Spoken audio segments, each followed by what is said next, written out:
Hi everyone, Rick Murphy with AKG here. I've got a fantastic microphone to talk about. But before I get into that, a little bit of history.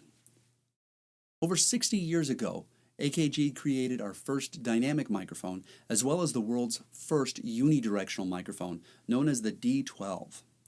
Designed for broadcasting, it soon became a staple in the broadcasting industry. And not long after that, you can find it in front of singers like Billie Holiday and Ella Fitzgerald.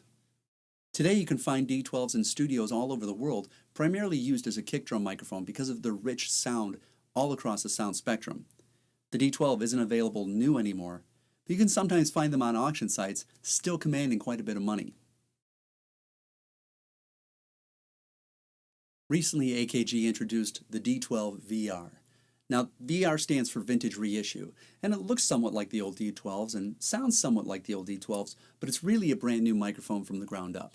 It has the thinnest diaphragm available on any dynamic microphone. It's only 4 microns thin. Most diaphragms fall between 6 and 8 microns. It has an optimized bass chamber in there, so the low frequencies are nice and resonant. It has a transformer in there, the same one that they used to use in the C414s of the 70s. So if you push it a little harder, there's a little extra character that you get from it. But the real magic happens when you turn on phantom power. Now this is a dynamic microphone, so you don't have to have phantom power. You can put it in front of a kick drum, turn it on, turn it up, it's going to sound great.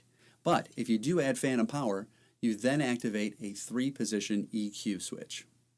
There are 3 settings. In the middle, you have a mid-cut. To the left, you have a mid-cut and a bass boost.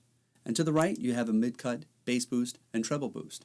And the switch glows a different color, red, blue, or green, depending on which position you're in.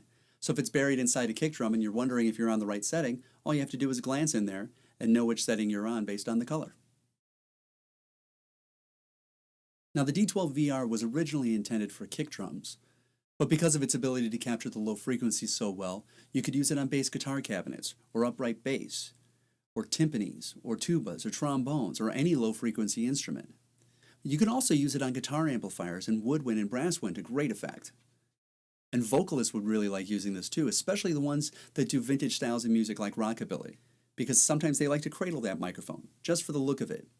And cradling it like that doesn't change the sound at all. It still sounds fantastic. So what are other people saying about the D12 VR? Well, Sound on Sound magazine called it a well-made, good-sounding, and versatile mic. Pro Audio Review called it a wise choice for a kick drum microphone, and even gave it a Best in Show award. Audio Technology magazine said it was a pleasure to use, and even famous players are getting into it too.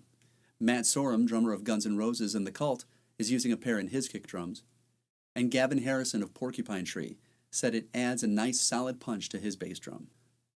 Well, that's about all for the D12 VR. Hopefully you can get to a retailer soon and try it out for yourself.